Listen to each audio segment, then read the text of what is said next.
آپ کو پتہ ہے کنزر کو آپ میرے سے زیادہ جانتے ہیں، یہ مصدق کے معاملات سے بلکہ اس سے بہت پہلے لیٹن امریکہ میں جو شروع ہوا، بنانا ریپبلکس میں جو کچھ ہوا، اس سارے معاملے کو ذہن میں رکھتے ہوئے آپ تاریخ کے اسٹوڈنٹ ہیں، آپ کو ان دوستوں کے ساتھ کچھ تھوڑی بہت گفت و شنید کرنی چاہیے. ایک لوک وارم، مجھے اجازت دیجیے یہ کہنے کی، کیونکہ بہرحال میں آپ کا ووٹر بھی تھا اور مجھے محسوس یہ ہوا کہ یہ ایک طرح سے فیلئر ہے آپ کی فارن پالیسی کا، کہ آپ کے پرسنل ریلیشن شپ ایسے ہونے چاہیے تھے کہ چائنا کو احتجاج کرنا چاہیے تھا کہ اس میں وہ آپ کا جو ایک نیریٹو تھا کہ بھئی یہ اس میں رجیم چینج کے شواہد موجود ہیں، چائنا نے ایسا کچھ نہیں کیا. دوسرے تیسرے دن مبارکباد دی جا رہی ہے اور وہ سارا سلسلہ. اصل میں آفتاب دیکھیں، پہلے تو یہ کلیئر ہو جائے کہ اگر میں نے اپنے ملک کی خودداری یا ساورنٹی کے اوپر میں نے سودا کرنا تھا تو اس سے بہتر ہے کہ میں نہ ہی وزیر اعظم رہوں. یہ میرے سے اگر یہ سمجھے کوئی کہ میں اپنے لوگوں کو کسی اور کے لیے قربان کروں گا، کسی اور فارن پالیسی آبجیکٹیوز کے لیے، جو اصل میں اگر آپ بیس دے دیتے ہیں، یا اگر آپ ہمیں یہ کہیں کہ نہیں جی آپ روس نہیں جا سکتے، آپ کون ہیں ہمیں کہنے والے روس نہیں جا سکتے؟ ہندوستان ان کا اسٹریٹجک ایلا ہے، وہ روس سے تیل بھی لے لے، وہ ہتھیار بھی لے لے، اور وہ آپ کا اکنامک پارٹنر بھی بن جائے اور پولیٹیکل پارٹنر بھی بن جائے، تو ہمیں وہ کہیں کہ نہیں جی آپ روس نہیں جا سکتے، چائنا کی آپ کی ریلیشن شپ زیادہ قریب ہو گئی. یہاں لائن ڈرا کرنی پڑتی ہے کہ آپ کھڑے ہوتے ہیں کہ نہیں، مجھے 22 کروڑ پاکستانیوں نے الیکٹ کیا تھا، میری ذمہ داری میرے 22 کروڑ پاکستانی ہیں، پھر میں باقی چیزوں کا سوچوں گا. میری ہمیشہ یہ سوچ ہے کہ ایک ملک جب اٹھتا ہے خودداری سے اٹھتا ہے، قومی غیرت سے وہ ملک اٹھتا ہے. کبھی بھی جوتے پالش کر کے کوئی قوم آج تک اوپر نہیں اٹھا. خان صاحب اس معیشت کے ساتھ کیسی خودداری، کیسی غیرت، یہ سارے تو کلیشز لگتے ہیں. آپ انڈیا کی مثال دے رہے ہیں، انڈیا کی معیشت دیکھیے آج کہاں پہنچی ہوئی ہے.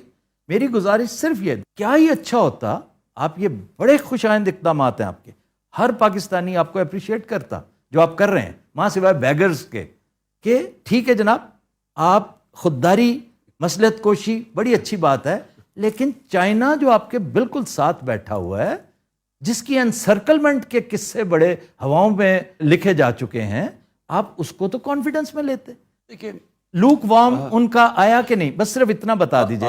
آفتاب میں آپ کو ایک بات، دیکھیں لوگ دعویٰ کرتے ہیں لا الہ الا اللہ، ہر مسلمان دعویٰ کرتا ہے، لیکن وہ بتوں کے سامنے جھک جاتا ہے. یہ سارے بت ہیں، خوف کا بت، پیسے کا بت، میں کا بت، یہ سارے بت ہیں کہ جی میں کیا اپنے نظریے سے پیچھے ہٹ جاؤں. میرا دل ہی نہیں مانتا کہ میں کسی کی غلامی کروں. میرا ہمیشہ پلان یہ تھا کہ ہم نے اب اپنے پیر پہ کھڑا ہونا ہے. ساری پالیسیز میں نے کی بیٹھ کے، اور مجھے خیر تھوڑا دیر لگی سمجھنے کے لیے، کیونکہ پہلی دفعہ گورنمنٹ میں آئے تھے، اتنے بڑے کرائسس تھے، لیکن میں یہ کلیئر تھا اپنے ذہن میں کہ میں نے اس ملک کی آمدنی میں اضافہ کر کے، حالانکہ ہم آئی ایم ایف کے پروگرام میں تھے، ہم نے اپنی گروتھ ریٹ بڑھا کے، اپنی آمدنی بڑھا کے، اپنے ٹیکسیشن بڑھا کے، اور ڈالرز ملک میں زیادہ لا کے، شروع میں اوورسیز پاکستانیز جس طرح انہوں نے ریمیٹنس، اور پھر اپنی ایکسپورٹس بڑھا کے، یہی طریقہ تھا اپنے ملک کو پیر پہ کھڑا کرنے کا. میں یہ ہمیشہ یہ بھی سمجھتا تھا کہ اگر ہم کسی اور کی جنگ میں شرکت کریں، یہ ہماری ترقی رک جاتی ہے. یعنی آپ ترقی نہیں کر سکتے. آپ جب وار آن ٹیرر تھی، یا کرکٹ ٹیمز ہی نہیں آتی تھی، چھوڑیں کہ انویسٹر آنے پاکستان میں، پاکستان کو انہوں نے کہا most dangerous place in the world. یعنی ہم نے ان کی جنگ میں شرکت کر کے اپنا ملک کا تباہی کر کے رکھ دی. اور کیا ملا اینڈ میں پھر یہ کہتا ہوں، لیکن اپنی قوم سے پوچھتا ہوں ملا کیا ہمیں اسے؟ اور جھاڑے ڈو مور کا انہوں نے ذلیل کیا کہ جی یہ دوگلے ہیں، یہ ہیں. یعنی مجھے بحیثیت پاکستانی اتنی شرمندگی ہوئی. تو میں اینڈ میں یہ بات کہتا ہوں، میرے دل میں یہ بات ہے کہ آپ کمپرومائز کرتے رہیں ایک لمٹ تک. جدھر آپ یہ سمجھتے ہیں کہ آپ کا ضمیر ہی نہیں مانتا، میرا تو ایمان ہی نہیں مانتا کہ میں جا کے جی اس طرح کھڑا ہو جاؤں ان کے سامنے. ہندوستان کھڑا ان کے سامنے. ہاں ہمارے اس وقت اکنامک سچویشن فریجائل ہے ہمارے زمانے میں. اب تو انہوں نے بیڑا غرق کر دیا نا. تو خیر اور بات ہے نا. ہمارے زمانے میں میں نے نیوٹرلز کو سمجھایا بھی تھا کہ یہ بڑی مشکلوں سے ہم نے اکانومی سنبھالی ہوئی ہے، کیونکہ ایک کرونا آ گیا، کرونا کے آفٹر افیکٹس آ گئے، کموڈٹی سپر سائیکل آ گیا، انرجی کی قیمتیں بڑھ گئیں، ہمارے پاس فارن ایکسچینج کے ریزروز کم تھے. تو بڑی مشکلوں سے ہم نیویگیٹ کر رہے تھے اس میں سے. تو میں نے جب مجھے پتہ چلا سازش ہو رہی ہے, میں نے نیوٹرلز کو سمجھایا, شوکت ترین کو بھی بھیجا سمجھاؤ کہ دیکھیں اگر اس وقت آپ نے یہ سازش کو کامیاب ہونے دیا تو یہ سارا بکھر جائے گا. یہ بڑی مشکلوں سے ایک مارکیٹ کا آج کانفیڈنس ہے, اگر آپ نے ہلایا تو یہ سنبھال آپ نہیں سمجھیں گے. میں نے یہ ایگزیکٹلی میں نے کہا ٹیل سپن میں چلی جائے گی آپ کی اکانومی, کیونکہ ہمارے پاس اتنے ریزروز نہیں ہیں. جو آپ نے ہندوستان کی بات کی, ہندوستان کے پاس ریزروز ہیں, لیکن میں پھر بھی یہ سمجھتا ہوں کہ امریکہ سے میں جانتا ہوں ان سے کیسے بات کرنی ہے, میں ان کی سمجھتا ہوں سائیکی. امریکہ کبھی بھی جب وہ سمجھتا ہے نا کہ اپنے کوئی نیشنلزم اپنے انٹرسٹ کے لیے کھڑا ہے, وہ ریسپیکٹ کرتے ہیں. جی جی جی. جب آپ ان کے پیر میں گرتے ہیں, جس طرح یہ چیری بلاسم گرا ہوا ہے, ٹرمپ نے آپ کی بڑی عزت کی, میری بالکل ٹرمپ سے بالکل ٹھیک, اور اتنی عزت دی, جو پروٹوکول دیا مجھے اس نے. آنے والے دنوں میں اگر آپ پھر سے پرائم منسٹر ہوتے ہیں, پرائم منسٹر صاحب میں قطع کلامی کر رہا ہوں, یہ بتائیے کہ امریکہ کے ساتھ آپ کس طرح کے تعلقات فورسی کرتے ہیں؟ دیکھیں امریکہ سے ہمیں ہمیشہ اچھے تعلقات رکھنے, وہ اس لیے رکھنے چاہیے کہ امریکہ ایک ورلڈ پاور, ہم سب سے زیادہ ایکسپورٹ کرتے. ہمارے جو سب سے امیر پاکستانی ہیں وہ امریکہ میں بیٹھے ہوئے ہیں, جو اوورسیز امریکہ کی جو پاکستانی کمیونٹی ہے وہ سب سے امیر کمیونٹی ہے پاکستانی. ٹرو.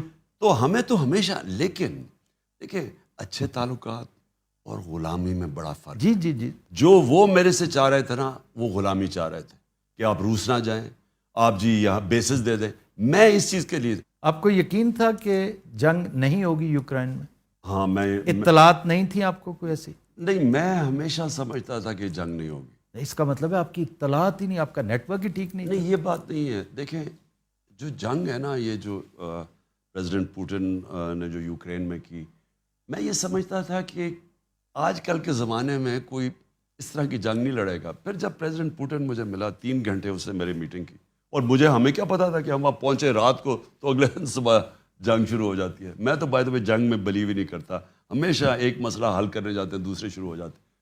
لیکن وہ اس نے پھر مجھے 1 گھنٹہ سمجھایا نقشے سامنے رکھ کے کہ کیوں اس نے یہ کیا. اس نے کہا میں بار بار ان کو بتاتا رہا کہ یہاں نہ آؤ, یہ ہمارے نیشنل انٹرسٹ ہے, کیا ضرورت ہے آپ کو نیٹو کو ہمارے بارڈر پہ آنے کی. اس کا یہ نیریٹو تھا, وہ مغرب کا دوسرا نیریٹو ہے. ٹھیک. ہمیں کیا ضرورت ہے ہم کسی کی سائیڈ لیں, آپ کے ہم کسی نیوٹرل رہیں. خیر خواہ نے نہیں بتایا کہ فی الحال نہ جائیں؟ اصل میں وہ سارے اسٹیک ہولڈر سے ہم بات کر کے گئے تھے, بلکہ میں نے صبح نیوٹرلز کو بھی کال کیا تھا جانے سے پہلے, اور انہوں نے کہا ہم سب نے ڈسکس کیا ہے یہ ٹھیک ٹائم ہے جانے کا, اب کینسل نہیں کر سکتے. اور پھر وہ کیونکہ ہمیں روس کی ضرورت ہے, ہمیں ضرورت تھی تیل کی, ہمیں ضرورت تھی گندم ان سے خریدنی تھی, گیس ان سے لینی تھی, ضرورت تو ہمیں ان سے, فوج کو ان کی ملٹری ہارڈ ویئر لینا تھا, تو ضرورت تو ہمیں تھی. یہ شاہ محمود قریشی صاحب کو کوئی انویٹیشن آئی ہے چائنا سے؟ جی, بلکہ ترکی اور چائنا دونوں سے انویٹیشن آئی. یہ ایک بڑی اہم ڈیولپمنٹ میرا خیال ہے. یہ بھی آپ کے جلسے ولسے دیکھ کے تو نہیں امپریس ہو گئے کہ ایک دم دیکھیے کہ اصل لیڈر تو یہ؟ ان کی ساری ایمبیسیز ہیں یہاں, اور ان کی ایمبیسی سے ان کو پوری رپورٹ جاتی ہے. انہوں نے ساری جگہ کوشش کی پیسے پوسے لینے کی. شہباز شریف آپ کو پتہ ہے پنجاب سپیڈ سے وہ پھر سپیڈ میں پھرا ساری جگہ پیسے لینے کے لیے, اور کہیں سے اس کو ملا نہیں. وہ کیوں نہیں ملا؟ اس لیے نہیں ملا کہ ان ساروں کو پتہ چل گیا کہ جب رجیم چینج ہوئی تو پاکستان کی تاریخ میں کبھی نہیں ہوا کہ لاکھوں لوگ سڑکوں پہ نکلا ہے, ایسا کبھی ہوا ہی نہیں ہے. تو ان ساروں کو جب خبریں گئیں تو انہوں نے کہا کوئی بھی اس کو بیک نہیں کرنا چاہتا اس گورنمنٹ کو جس کی پبلک کے اندر پاپولیرٹی نہیں ہے. تو یہ بہت بڑی, وہ باہر کی دنیا بھی دیکھتی ہے, اور ان کو پھر لگ رہا ہے کہ کوئی عارضی سیٹ اپ ہے. آپ کا ووٹر خان صاحب وہ آپ پر جان نچھاور کرتا ہے, آپ سے بڑی محبت کرتا ہے, لیکن جس انقلاب کی آپ بات کرتے ہیں یہ کہا یہ جاتا ہے کہ وہ اس کے لیے تیار نہیں ہے, وہ اس کی قیمت ہے, کیونکہ انقلاب ایک بڑی خطرناک چیز ہے. تبدیلی, ایوولوشن, ریولوشن, یہ مختلف چیزیں ہیں. آپ انقلاب مانگتے ہیں, قوم انقلاب کے لیے تیار نہیں. دیکھیں کتنی مہنگائی ہوگی, کس قدر ذلت اور رسوائی ہوگی, لیکن کیا آپ ہی کال دیں گے تو یہ باہر آئیں گے؟ اگر انہیں تبدیلی, چینج, عزت, انقلاب چاہیے ہوتا تو آپ کی کال کی محتاجی نہیں ہونی چاہیے تھی. آفتاب کل میں نے کال دی ہوئی ہے, وہ تو آپ نے دی نا, سارے پاکستانیوں کو. یہ آئیں گے باہر, اس میں کوئی شک نہیں. اتنی زیادہ مہنگائی کر یہ خود کیوں نہیں نکلتے؟ مجھے میں کیوں میں ساروں کو کہہ رہا ہوں میں کیوں کہہ رہا ہوں پہلے میں یہ واضح کر دوں. انہوں نے بار بار ہمارے 3.5 سال میں کہا کہ جی مہنگائی میں لوگ تباہ ہو گئے, مہنگائی اتنی ہو گئی. ہم ان کو کہتے بھی رہے کہ کرونا کے بعد سپر سائیکل آ گیا, دنیا میں قیمتیں بڑھ گئی ہیں, عالمی مہنگائی ہے. ہمیں کہے جی آپ نے 4 روپے پٹرول کی قیمت بڑھا دی, اور شور میں جائے. وہ بلاول صاحب اس نے پوری مہنگائی مارچ کر دی. وہ اور بات ہے کہ وہ لوگوں کو یاد ہے کام پہ ٹانگنے والی مارچ, اور وہ روپیہ خرچ کر دیا اس نے یہاں پہنچانے کے لیے کہ جی وہ مہنگائی ہوگی بہت. تو ان کا سارا جو وجہ تھی یہ سازش کی, جو انہوں نے پبلکلی ڈکلیئر کی, وہ مہنگائی تھی کہ بہت مہنگائی کر دی. ٹھیک جی, انہوں نے جو منہ کھولتا فضل الرحمان لانگ مارچ آئے تو وہ پہنچ گیا مہنگائی ہے, یہ کہتے ہیں مہنگائی ہے. تو اب جب ان کو حکومت ملی تو انہوں نے تو 2 مہینے میں وہ مہنگائی کر دی جو ہم نے 3.5 سال میں نہیں کی. تو بیچارے پھنس گئے. ہم نے 50 روپے ڈیزل بڑھایا تھا اپنے 3.5 سال میں, اور ہم نے 55 روپے پٹرول بڑھایا تھا. انہوں نے 85 روپے پٹرول بڑھا دیا اور 110 روپے ڈیزل بڑھا دی. اتنی مہنگائی 2 مہینے سے کم میں کبھی ہوئی نہیں پاکستان کی تاریخ میں. بجلی تقریباً دگنی کر دی, کوئی شک نہیں, سب کو پتہ. اچھا, اور ساری چیزیں مہنگی ہو گئی. تو سوال اس کا یہ ہے کہ اگر آپ مہنگائی روکنے کے لیے آ رہے تھے اور آپ نے یہ سازش, بیرونی سازش میں حصہ لے کے گورنمنٹ کو گرایا ہے, تو اب مہنگائی آسمانوں پہ پہنچ گئی ہے. کون ذمہ دار اس کا؟ اچھا, کہتے ذمہ دار ہم ہیں, مجھے کہتے ہیں میں ذمہ دار ہوں. میں ان سے سوال پوچھتا ہوں کہ اگر میں ذمہ دار تھا تو آپ کو ضرورت کیا پڑی تھی گورنمنٹ گرانے کی؟ مجھے پھر ذمہ داری اٹھانے دیتے. یعنی اگر یہ مہنگائی ہو رہی تھی, میں بیٹھا ہوا تھا, وہ ڈر گئے تھے نا کہ آپ کہیں مزید نیچے نہ لے جائیں اسے. نہیں, ان کا خیال تھا کہ شہباز شریف, یہ دیکھیں یہاں بھی سوچ کی غلطی ہو جاتی ہے. شہباز شریف کا امپریشن تو خان صاحب یہی تھا, شہباز اسپیڈ, کہ he will deliver. Unfortunately he could not. دیکھیں انہوں نے کہا کہ یہ بارودی سرنگیں میں چھوڑ گیا ہوں, تو میں نے تو اگر میں یہ تھا تو میں اسٹیبلشمنٹ کو کیوں کہتا کہ اگر تم نے گورنمنٹ اس وقت ہٹائی یہ سازش کے تحت جو ہو رہی ہے ہمارے خلاف, اور نیوٹرل رہ گئے اور گورنمنٹ چلی گئی, تو یہ بکھر جائے گا, یہ اکانومی نہیں سنبھالی جائے گی. تو میں اسے کیوں بتا رہا تھا؟ اگر مجھے اس لیے کہ مجھے ملک کا فکر تھی, نہیں تو مجھے کہنا چاہیے تھا کہ ٹھیک ہے آنے دو ان کو. ایک تو میں یہ کہنا چاہتا ہوں کہ یہ مجھے پتا تھا کہ بڑی مشکلوں سے ہم سنبھال رہے ہیں, اور مجھے پتا تھا ان سے نہیں سنبھلنی, کیونکہ شہباز شریف کی جو ساری ڈیولپمنٹ ہوئی ہے نا, وہ صرف اشتہاروں میں ہوتی ہے. اشتہار اٹھاتے تھے تو ادھر ایک طرف نواز کی تصویر, ایک طرف شہباز کی. 50 ارب روپے کے اشتہار دے دیے کہ یہ کر دیا, وہ کر دیا, وہ کر دیا. تو وہ آج قوم کے سامنے, اللہ کا شکر ادا کرتا ہوں, وہ سچ کا خدا ہے, الحق ہے, اس نے سب کے سامنے لے آیا کہ جس وہ 7 بجے صبح اٹھ کے کام پہ پہنچ جاتا ہے شہباز شریف. اب وہ 7 بجے اٹھ کے کام پہ پہنچنے سے اگر ملک ٹھیک ہو جاتا تو بسم اللہ, 7 بجے اٹھ جاتا. میرا مالی 6 بجے اٹھتا, صبح شروع ہو جاتا ہے کام کرنے. اگر یہی کرائیٹیرین ہے کہ اس نے ملک ٹھیک کرنا تھا, آج سارے اکنامک انڈیکیٹرز, آج پاکستان کی موڈیز نے ہمیں ڈاؤن گریڈ کر دیا نیگیٹو پہ. آج وابڈا, جس پہ ساری ہماری ڈیمز کے پروجیکٹ ڈپینڈ کر رہے ہیں, وابڈا جس کو انٹرنیشنل لونز مل رہے تھے, اس کی کریڈٹ ریٹنگ ڈاؤن گریڈ ہو گئی ہے مائنس, جس کا مطلب اس کو لونز نہیں ملیں گے, جس کا مطلب ہمارا جو 50 سال کے بعد ہم ڈیمز بنا رہے تھے وہ پروجیکٹ خطرے میں چلا گیا. آج جو ہماری انفلیشن ہے, جو مہنگائی ہے, وہ جب لیٹسٹ فگر آئی ہیں یہ تقریباً 30% پہ پہنچ گئی ہے. اور پھر 30% کا مطلب کہ تقریباً لوگوں کی سب چیزیں دگنی ہونے والی ہیں. اور ابھی جو روپیہ گرا ہے 30 روپے ڈالر مہنگا ہوا ہے, یعنی روپیہ 30 روپے ڈالر کے بنسبت گرا ہے. اس کا کیا مطلب ہے؟ اس کا مطلب ہے کہ ابھی مزید اور طوفان آنے والا ہے مہنگائی کا, کیونکہ جیسے جیسے یہ اس کا افیکٹ جائے گا ڈیویلیویشن کا, تو ساری چیزیں جو ہم باہر سے لیتے ہیں وہ اور مہنگی ہو جائیں گی. صاحب خرم دستگیر نے جو گفتگو کی ہے اس سے سرزد ہوگی ہے, جو اس نے جو بادشاہی کی ہے اس حوالے سے. خرم دستگیر نے سچ بول دیا ہے, جو کہ میں پہلے دن سے سرزد ہوا ہے اس سے. جب میں گورنمنٹ میں آیا تھا, آپ میری پہلی تقریر سن رہے ہیں جب انہوں نے مجھے بولنے نہیں دیا, اور مجھے پتا تھا بلیک میل کر رہے ہیں, اور میں نے پہلے دن کہا کہ جو مرضی کر لو, میں تمہیں NRO نہیں دوں گا. پہلی میری تقریر تھی اسمبلی کے اندر, انہوں نے مجھے شور مچا دیا, بات نہیں کرنے دی, بلیک میل کر رہے تھے. نہیں, میں جب سے آیا ہوں ان کا صرف ایک کوشش تھی کہ کسی طرح NRO دے دو. مشرف نے ان کو NRO دیا اپنی کرسی بچانے کے لیے.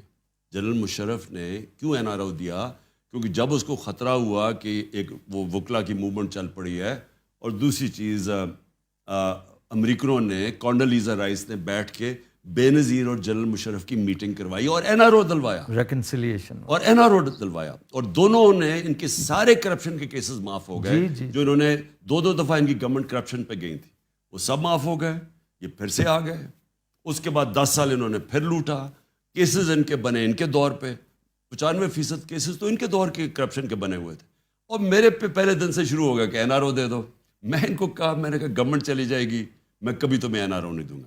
اور وہ انہوں نے جو آج فیٹف کے اندر پاکستان انشاءاللہ نکل جائے گا، میں آپ لوگوں کو ریمائنڈ کروا دوں کہ انہوں نے جب ہم نے لیجسلیشن فیٹف کے لیے اسمبلی میں رکھی تو انہوں نے کہا ہم تب پاس کریں گے جب ہمیں این آر او دو، نیب کو ختم کرو، جو آج انہوں نے نیب کو کیا۔ انہوں نے تب مجھے بلیک میل کرنے کی کوشش کی، میں تب بھی اڑ گیا، میں کہا جو بھی کرو گے میں نے تمہیں این آر او نہیں دینا، کیونکہ یہ ملک سے غداری ہے۔ آپ بڑے بڑے ڈاکوؤں کو اربوں روپے کی کرپشن معاف کر رہے ہیں، جیلوں میں بیچارے چھوٹے چور، بھینس چوری، موٹر سائیکل، وہ سارے جیلوں میں گل سڑ رہے ہیں، جن کی چوری سے ملک کو کوئی فرق نہیں پڑتا، ان کی چوری سے ملک تباہ ہو جاتا ہے۔ جی اور آپ پہلے اربوں روپے چوری کرتے ہیں، پھر باہر ملک سے بھیجتے ہیں، دگنا نقصان کرتے ہیں، ڈالرز کے اوپر روپے پہ پریشر ڈالتے ہیں، تو لہٰذا میں نے تو کبھی نہیں ان کو دینا تھا۔ خرم دستگیر کے منہ سے اب آ گیا کہ ہم نے اس لیے یہ کیا ہے کہ عمران خان نے اور ججز رکھ کے تو ہمارے جو کیسز ہیں وہ جلدی بھگتانے تھے اور ہم نے جیلوں میں چلے جانا تھا، اس لیے ہم نے اس کو ہٹایا۔ خرم اگر آپ کا وزیر ہوتا تو اس قصور پہ آپ کیا کرتے؟ سیک کر دیتے؟ نہیں، میں خرم کو کہتا کہ شکر ہے آپ میں سچ بولنے کی طاقت آ گئی، یہ تو بڑا اچھا ہے، کیونکہ آپ شاید آپ کا ضمیر جاگ گیا کہ آپ نے یہ لوگوں کا بھی سوچا ہے جن کو لوٹ لوٹ کے آپ نے 30 سال سے اس ملک کو مقروض کیا ہے۔ اچھا خان صاحب، ایک سنجیدہ بات آپ کی لائف کو جو تھریٹس ہیں اس سے متعلق، آپ نے اس بارے میں ایک دستاویز تیار کر رکھی ہے، اس کا آپ نے اعلان بھی کیا، اس کی ڈیٹیل میں ہم نہیں جاتے، وہ آپ کا سیکرٹ ہے، اللہ تعالیٰ کبھی وہ نوبت نہ لائے۔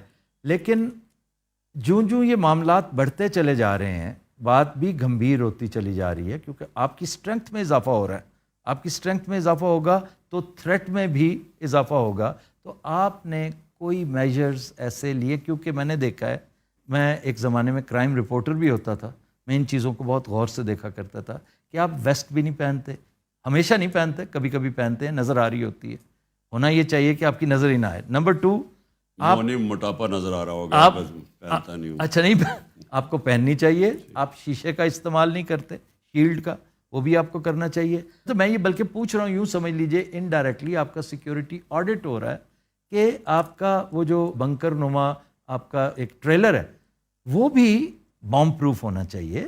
اور کیونکہ خان صاحب جو آپ کے ارد گرد لوگ ہیں، آپ کے چاہنے والے، آپ کے اوپر فدا ہیں، وہ فدائین بیچارے، ان کا کیا قصور ہے؟ آپ تو بے خوف ہیں، لیکن میئرز لینے میں تو کوئی حرج نہیں۔ دیکھیں آفتاب، جن لوگوں نے پوری سازش کی تھی اور ہٹایا تھا مجھے، وہ یہ سمجھ رہے تھے کہ جیسی ہٹایا تو یہ مٹھائیاں بنٹیں گی، پورے ان کا تھا کہ ماحول تو بنایا ہوا تھا کہ ملک تباہ ہو گیا۔ یہ وہ اور بات ہے کہ اکنامک، پاکستان کی اکنامک سروے کی جو فگرز آئی ہیں اس میں اس طرح کی پرفارمنس 30 سال میں کسی گورنمنٹ کی نہیں ہوئی، آخری 2 سال میں جو ہماری تھی، اس کے کہ یہاں کرونا بھی ہوا، یہاں سارے چیلنجز ہوئے، یہاں انٹرنیشنل پرائسز بڑھے، تو سب کے باوجود آخری 2 سال میں جو پرفارمنس تھی، تو انہوں نے پورا ماحول بنایا ہوا تھا کہ جی تباہ ہو گیا ملک اور یہ نااہل ہے اور وغیرہ وغیرہ۔ وہ یہ سمجھ رہے تھے کہ جیسی میں مجھے ہٹائیں گے تو یہاں لوگ مٹھائیاں بانٹیں گے۔ جب بھی ان کی گورنمنٹ جاتی ہے، بے نظیر اور نواز کی جو 90s میں اور اب بھی، تو لوگ خوشیاں مناتے ہیں۔ جب پبلک نکل آئی اور پبلک انہوں نے دیکھا کہ پبلک ساتھ کھڑی ہے، پھر جلسے، تاریخی جلسے ہوئے، پبلک آ گئی اس میں، تو تب ایک پلان بنا بی، اور مجھے پتہ چل گیا، وہ بند کمرے میں فیصلہ کیا گیا کہ اب اس کو فارغ کیا جائے۔ تو میں نے اس کے لیے صرف، کیونکہ آپ اس کو روک تو نہیں سکتے، لیکن کیونکہ مجھے پتہ چل گیا، میں نے ایک ویڈیو اس کی ریکارڈ کروائی ہے، میں نے وہ محفوظ جگہ پہ پہنچا دی، اور اس میں نے سارا بتایا کہ سازش میں کون کون ملوث ہے اور یہ کس کی سازش ہے، تاکہ میری قوم کم از کم ان سے جواب طلب کرے۔ دیکھیں، آپ اپنی سیکیورٹی ایک حد تک کر سکتے ہیں، اس کے بعد آپ کی کتنی آپ سیکیورٹی کر سکتے ہیں؟ بہت مشکل ہے. اور یا تو آپ پبلک پہ نہ نکلیں. ابھی ہمارے الیکشنز ہو رہے ہیں, ہم نے یہ بائی الیکشنز ہیں پنجاب میں, اس میں شرکت کروں گا, اور پبلک پہ تو نکلنا پڑتا ہے. ایک حد تک آپ پوری کوشش کرتے ہیں اپنے آپ کو سیکیور کرنے کی. اس کے بعد تو میرا پورا اللہ پہ ایمان ہے کہ وہ جو فیصلہ تو آخر میں اس کا ہے. درست. تو وہ جو ایمان اتنا مضبوط ہے کہ جب ٹائم آئے گا تو وہ جانے کے 100 طریقے اللہ کے پاس. بالکل درست ہے. وہ جس حد تک آپ خود کہہ رہے ہیں نا کہ ایک حد تک ہو سکتی ہے, اس حد تک تو آپ اڈاپٹ کریں. ابھی آپ کہہ رہے ہیں میں ویسٹ بھی نہیں پہنتا, وہ مہربانی کر لیا کریں. چلیں, ویسٹ پرانے زمانے کی چیزیں ہیں, ایسی چیزیں ہیں. وہ مجھے یاد ہے, وہ حریری جب لیبنان کا پرائم منسٹر تھا تو اس نے کوئی $60 ملین کی گاڑی منگوائی تھی, بوم پروف اور پتہ نہیں کیا. 60 ملین اسپیشلی بنی ہوئی تھی اس کی, بالکل اس کو سیکیور کرنے کے لیے. تو وہ جب وہ مرا تو وہ 13ویں فلور پہ ملی تھی گاڑی اس کی, وہ کسی اپارٹمنٹ بلڈنگ میں. تو وہ آپ روک نہیں سکتے. اچھا جی, ہر پارٹی میں, ہر ڈائنیسٹی میں ایک سکسیشن پلان ہوتا ہے. اب دیکھیں, نواز شریف خود یہاں پہ نہیں ہیں, ان کی صاحبزادی سارے معاملات کو دیکھ رہی ہیں سیاست کے حوالے سے. شہباز شریف کی ایک پوری ہے ترتیب. اسی طرح زرداری صاحب کا معاملہ ہے. آپ نے اپنے جانشین مقرر کیے ہیں یا وہ بھی کسی ٹیپ پہ ہیں یا کسی دستاویز میں ہیں؟ کیونکہ آپ کی ڈائنیسٹی تو ہے کوئی نہیں, نہ آپ اس پہ یقین رکھتے ہیں, تو پھر کچھ نہ کچھ تو ہوگا نا, ایک پلان. آفتاب دیکھیں, اس ملک کی جو جمہوریت کیوں نہیں بنی, کیوں نہیں چلی جمہوریت؟ یہ جمہوری پارٹیز 60 سال, پچھلے 62 سال میں آدھا فوجیوں نے حکومت کی ہے, آدھا ان دو خاندان نے کی ہے. تو کیوں نہیں ہماری جمہوریت کیوں نہیں آگے بڑھی؟ جمہوریت کا, ڈیموکریسی کا مطلب ہی میرٹوکریسی ہے. جمہوریت اور بادشاہت میں فرق یہ ہے کہ جمہوریت کے اندر جو اوپر لیڈرشپ آتی ہے وہ میرٹ پہ آتی ہے, بادشاہت میں خون کے اوپر آتی ہے. اس لیے بادشاہت پیچھے رہ گئی, جمہوریت آگے نکل گئی. اب یہاں کیا ہوا ہے, یہاں یہ 2 خاندانوں نے پکڑ لیا ہے, پچھلے 30 سال سے بیٹھے ہوئے اوپر. اب یہ کرتے کیا ہیں, انہوں نے اپنے بچے تیار کر دیے. ٹھیک. ان بچوں کی اہلیت ہے یا نہیں ہے؟ پہلے تو ان کی اہلیت نہیں تھی, ان کو بھی نواز شریف کو لے کے آیا وہ جنرل جیلانی, وہ اس کو لے کے آیا.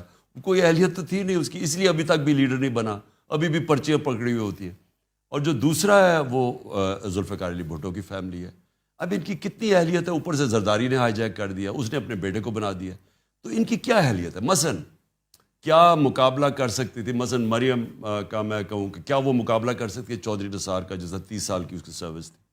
کیا اعتزاز احسن کا مقابلہ کر سکتا ہے بلاول, جو کہ بڑا منجے ہوئے؟ یعنی میرٹ پہ تو ان کو آنا چاہیے تھا.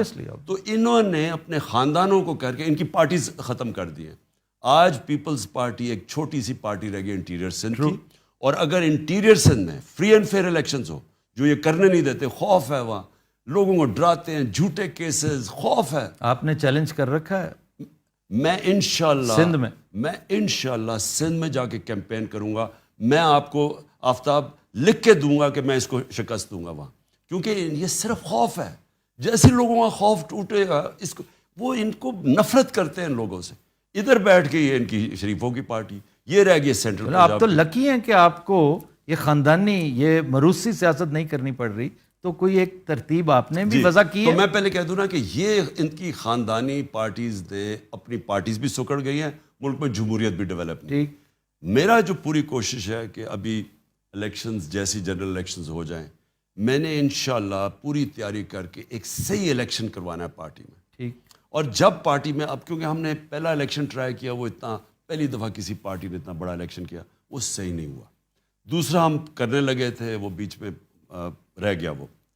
اب جو الیکشن, اب جو ہم نے اپنی ایکسپیرئنس سے سیکھا ہے, یہ جو اب الیکشن ہوگا, یہ اصل میں اس پارٹی کی لیڈرشپ اوپر لے کے آئے گا.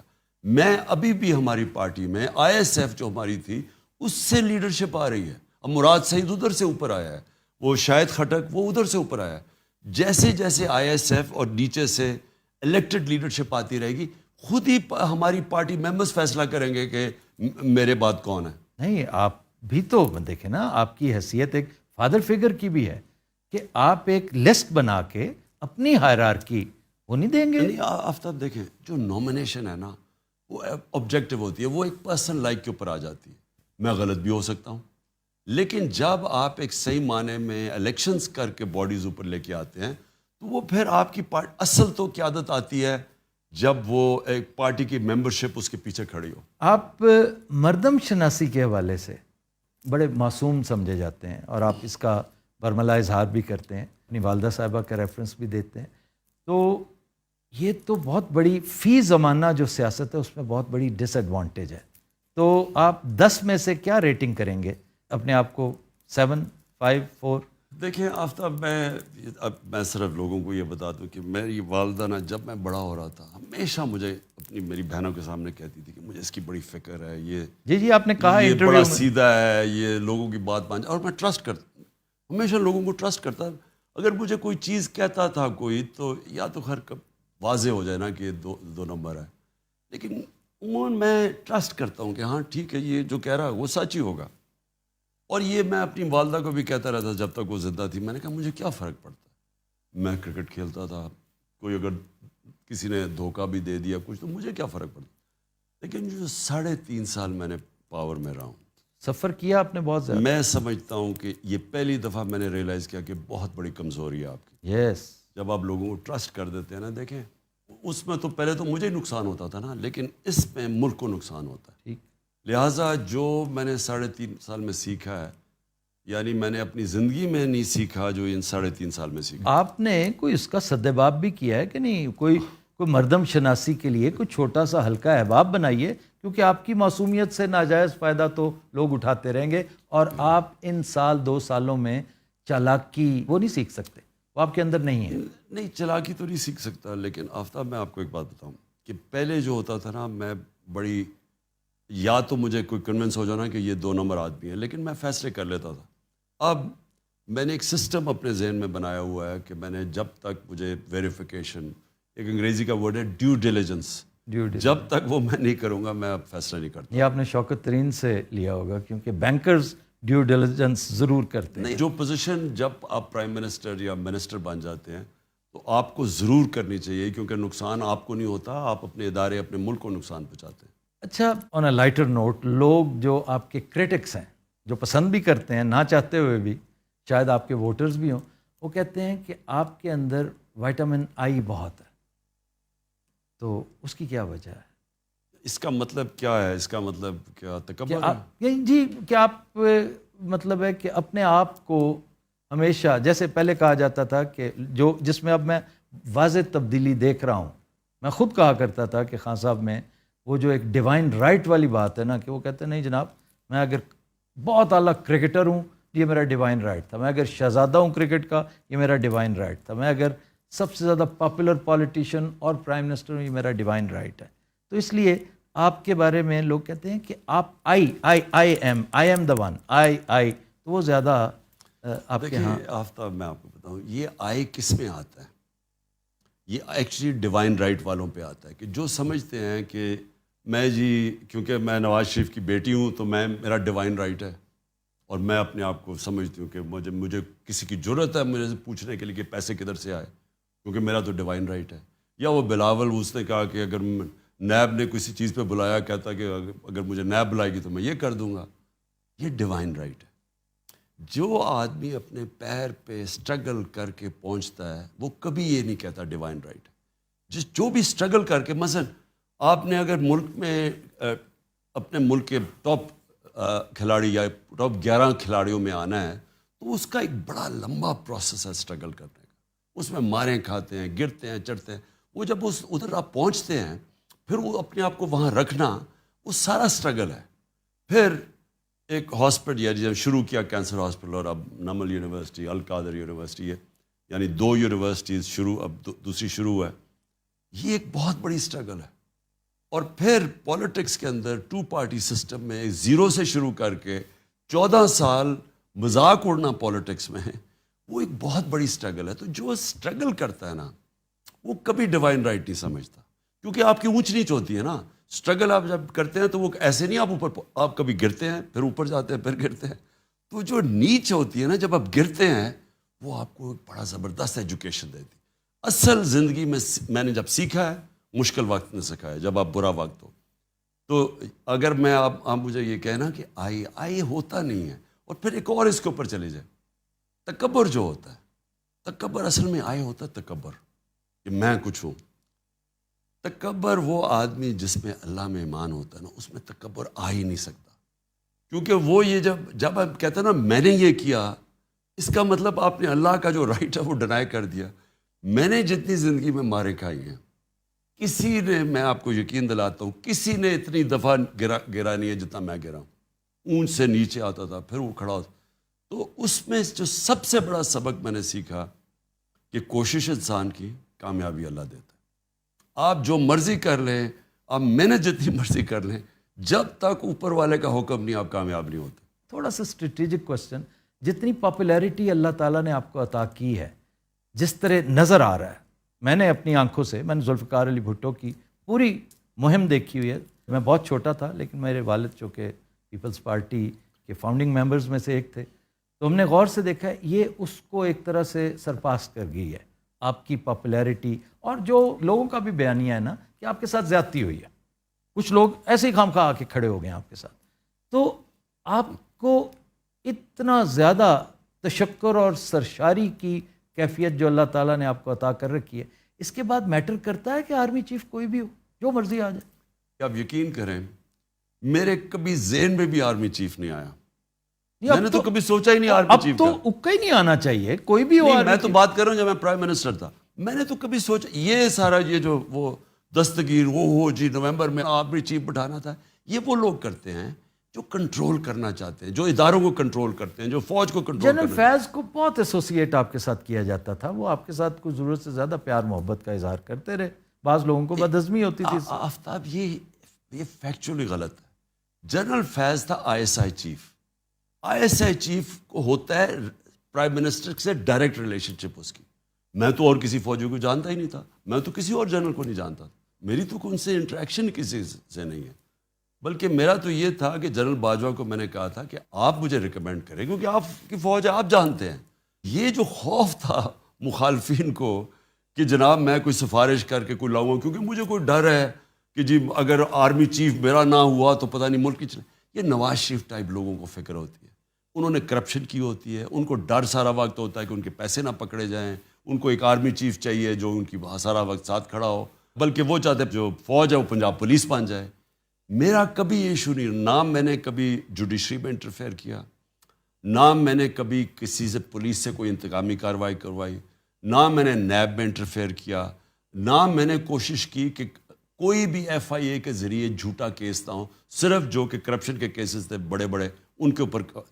یہ جو کام ہے نا آپ جو پولیس کو غلط استعمال کر رہے ہیں, میرے اوپر کوئی 9 ایف آئی آرز ہیں, ہمارے لوگوں پہ ایف آئی آر, سندھ کے اندر جو ان کے خلاف کھڑا ہوتا ہے ایف آئی آر, میڈیا کے اوپر جو زور ہے, جو ٹک ٹاکرز کو ٹیلی فون کر کے دھمکیاں, جو سوشل میڈیا کے لوگوں کو دھمکیاں, یعنی جو ایف آئی اے سے جو جس طرح کا زور آ رہا ہے میڈیا کے اوپر, اینکرز کے اوپر, ہم نے تو یہ کبھی بھی نہیں کیا. یہ وہ لوگ کرتے ہیں جو پاور صرف لیتے ہیں ذاتی مقاصد کے لیے. ہم چاہتے ہیں کہ ملک کے ادارے تکڑے ہوں, تو یہ میرے کبھی ذہن میں بھی نہیں آیا آرمی چیف کا. میری جہاں تک تھوڑی بہت آبزرویشن تھی, آئی ایس آئی چیف کی تبدیلی سے پہلے تک میں نے باجوہ صاحب کو آپ کے لیے ہمیشہ کلمہ خیر کہتے ہی سنا, بڑی محبت کا اظہار کرتے دیکھا ہے. ان کی گفتگو میں, ان کے باڈی لینگویج میں کہیں کوئی انوائنس, گو کہ پنجاب میں جو کچھ چل رہا تھا, پنجاب کے معاملات خان صاحب تھے ایسے کہ ہوتا ہے ہر ایک کی پوری جو ہے نا سلطنت کے اندر ویک پوائنٹس ہوتے ہیں. اکبر کے بھی تھے, الیگزینڈر کے بھی تھے, پنجاب آپ کا بہت بڑا ویک پوائنٹ تھا. تو یہ یکا یک آئی ایس آئی چیف کی تبدیلی نے پانسا پلٹ دیا تعلقات میں. نہیں ایکچولی مجھے کبھی سمجھ نہیں آئی کہ یہ ایشوز بنے کیا. یہ میں بعد میں سنتا ہوں کہ جی آپ کہہ دیتے جی ٹھیک ہے جس کو مرضی لیں, نو پرابلم. میں نے ہمیشہ یہ کہا, میں نے تو کبھی بھی یہ نہیں کہا کہ نہیں جی, میں نے صرف یہ کہا کہ جو سردیاں ہیں میں تو پبلکلی کہہ بیٹھا تھا کہ سردیاں ہمارے ساتھ سب سے مشکل ہیں. ایک ہی سازش کر رہے تھے, یہ ہمیں پتہ چل گیا تھا, یہ سارے جو کرپٹ لوگ ہیں ٹولہ یہ سازش کر رہے تھے, یہی این آر او کا چکر تھا سارا. اور دوسرا مجھے افغانستان کی فکر تھی کہ وہاں, میں جون کی بات کر رہا ہوں, کہ وہاں خون خرابہ ہونا تھا. جب امریکن میں جانا تھا وہ اور بات ہے کہ ان کی فوج سرنڈر کر گئی, نہیں تو وہاں فال آؤٹ ہونا تھا, اس کا ڈائریکٹ فال آؤٹ پاکستان میں تھا. تو میرا دوسرا تھا. اور ابھی بھی جو دہشت گردی ہوئی ہے ہمارے بڑے فوجوں نے قربانی دی ہے یہ پچھلے 6 مہینے میں, تو میرا وہ ایشو تھا. میں صرف اس کو چاہ رہا تھا کہ سردیوں میں وہ جنرل فیض رہے. میرا یہ کبھی بھی سوچ نہیں تھی کہ جناب اگلا آرمی چیف کون ہوگا. وہ نومبر تو بہت دور تھی میرے لیے. خان صاحب آخری بات، یہ سوال بھی ہے اور ایک طرح سے پیغام بھی. میں چاہوں گا کہ آپ ہمیں انکریج کرنے کے لیے بتائیں کہ یہ جو زبوں حالی ہے، یہ جو بدحالی ہے، معیشت جس طرح زمین دوز ہو چکی ہے، نوز ڈائیو کر چکی ہے، کل کلاں آپ پھر سے پرائم منسٹر بنتے ہیں تو آپ سمجھتے ہیں کہ آپ اس کو ہینڈل کر لیں گے؟ پہلے تو آفتاب ان کا یہ جب 97 سے 99 تک آئے تھے نون لیگ، آپ ذرا پوچھیں کہ ان کی کیا چھوڑ کے گئے تھے. تب بھی یہ بڑا خسارہ چھوڑ کے گئے تھے، تب بھی ان کی کوئی ایکسپورٹس نہیں بڑھی. دیکھیں دولت تو تب بڑھتی ہے جب ایکسپورٹس بڑھتی ہے. ٹھیک، ان کے دور میں نہ تب ایکسپورٹس بڑھی. اس باری جو 5 سال گزارے تب نہ ایکسپورٹس بڑھی. اور آپ نے ایکسپورٹس واقعی بہت اوپر لے گئے. سو ان کا ہمیشہ دور آتا ہے، یہ مال خود بناتے ہیں، ہر چیز غلط لوگوں کو اپوائنٹ کرتے ہیں، سارے ادارے تباہ کرتے ہیں. یہ نا ہمیشہ مخالفین کے خلاف FIRs اور خوف کے ذریعے یہ حکومت کرتے ہیں. ان کے اندر نہ کوئی ڈیموکریسی ہے. تو یہ جب آئے تھے اس باری، یہ کیوں کوئی سمجھ رہا تھا کہ کوئی اب جب آئے کہ کوئی بدل جائے گا؟ ان کی کوئی اہلیت نہیں ہے، نہ انہوں نے آج تک کبھی کیا ہے. ان کے ماضی اٹھا کے دیکھ لیں. اگر ہم پہلی دفعہ حکومت بنی ہو اور پچھلے 2 سال میں ہماری جو اکنامک پرفارمنس ہے وہ 30 سال میں سب سے بہتر ہے، تو ہم تو پہلی دفعہ آئے تھے. یہ تو بڑے تجربہ کار تھے. تو یہ ایکسپوز ہوئے ہیں. ان کا ساری دنیا کو آج پتہ چل گیا کہ نہ کوئی پنجاب سپیڈ تھی نہ کوئی. وہ درست ہے، بالکل درست. تو اب جو آپ بات کر رہے ہیں نا، اب مجھے نہیں پتا ریسیپی کیا آپ کے پاس؟ مجھے نہیں پتا کہ کدھر یہ چھوڑ کے جائیں گے، کیونکہ ملک تو جا رہا ہے اب ایسے. مجھے خوف ہے کہ یہ ڈیفالٹ کی طرف نہ چلا جائے. مجھے یہ خوف ہے کہ یہ ادھر تک نہ چھوڑ دیں کہ ہمارے ملک اس سطح پہ پہنچ جائے کہ جنہوں نے ہمیں اگر بیل آؤٹ کروانا ہو تو وہ ہمارے سے وہ قیمت ڈیمانڈ کریں جو ہماری نیشنل سیکیورٹی اور ہماری ساورنٹی کے اوپر. ایسٹس، ساورنٹی نا، ایسٹس کا مطلب ساورنٹی. جی ایبسولوٹلی. مجھے وہ خوف ہے کہ یہ جس طرح جا رہے ہیں اب ان کے پاس تو کوئی نہ روڈ میپ ہے نہ پلان ہے. صرف کہ امریکن ایمبیسڈر کے پاس پہنچ گئے کہ جی ہماری خدا کے واسطے مدد کریں. آپ آج اگر کال دیں، مطلب آپ کو اللہ وہ پوزیشن دے، آپ اس جھنڈے کے سامنے بیٹھے ہوں، آپ کی کال پہ آپ سمجھتے ہیں کہ آپ اگر ایک دفعہ کہیں کہ 60% ریڈکشن ہر انڈیویجول اپنی کنزمپشنز میں، چائے ہو، ایڈیبل آئل ہو، فاسل فیول ہو، الیکٹریسٹی ہو اور نیشنل سیونگز، تو کیا آپ سمجھتے ہیں کہ اس کو رسپونڈ کریں گے؟ یہ دیکھیں آفتاب، میں یہ سمجھتا ہوں کہ یہ جو جب سے 2 مہینے پہلے جب مجھے گورنمنٹ سے نکالا، تو میں یہ سمجھتا ہوں کہ ان 2 مہینے میں جو میں نے دیکھا ہے، پہلی دفعہ میں نے دیکھا کہ پاکستان ایک قوم بننے جا رہی ہے. کیونکہ میں نے جس طرح کے طبقوں کو دیکھا ہے، شرکت کی ہے، جس طرح کے میں نے جلسوں میں پبلک نکلتے دیکھی ہے، اور انشاءاللہ کل پبلک نکلے گی یہ مہنگائی کے اوپر، میں یہ سمجھ رہا ہوں کہ جو اسی طرح ہم ایک قوم بن گئے تو پھر کوئی چیز مشکل نہیں ہے. جب آپ قوم بن جاتے ہیں نا، تو جرمنی اور جاپان تباہ ہوئے ملک، ایک بلڈنگ نہیں کھڑی تھی اور وہ 10 سال پہ پھر کھڑے ہو گئے. قوم تو بنا دی آپ نے. نہیں، وہ قوم وہ ہوتا تب ہے جب آپ قوم بن جاتے ہیں. اور مجھے لگ رہا ہے کہ اللہ کا خاص کوئی کرم ہوا ہے اس مشکل وقت میں کہ ہم ایک وہ قوم بننے جا رہے ہیں جو پھر آخر میں یہی جو آپ نے باتیں کی، ہم سب سے پہلے تو بیرون ملک پاکستانی، ان کو جب ہم کہیں گے کہ آپ اپنا پیسہ پاکستان میں رکھیں، اصل مسئلہ تو ڈالرز کا ہے نا، وہ اگر ہمارے ان کو ہم اٹریکٹ کریں، اور وہ سب سے زیادہ محب وطن پاکستانی ہیں، وہ اگر یہاں اپنے ڈالرز لے آئیں ایک عرصے تک، جب تک ہم اپنے پیر پہ کھڑے ہو جائیں، اور پھر ہم ساری چیزیں کہہ سکتے ہیں کہ آج مجھے تو پانی کا بھی مشکل لگ رہا ہے، پانی کی بھی ہم کیسے کنزرو کریں، ہم اپنی بجلی کنزرو کریں. ہم اگر ہمارے پاس مشکل وقت ہے تو ہم اپنا پٹرول اور ڈیزل کنزرو کریں. یعنی یہ قوم کر سکتی ہے. خان صاحب بہت شکریہ، بڑی مہربانی، بہت دلچسپ، بڑی مزیدار گفتگو تھی. آپ نے اتنا قیمتی وقت نکالا، اور مجھے یقین ہے کہ ہمارے ویورز کو بھی اس گفتگو سے بہت لطف آیا ہوگا. Thank you very much.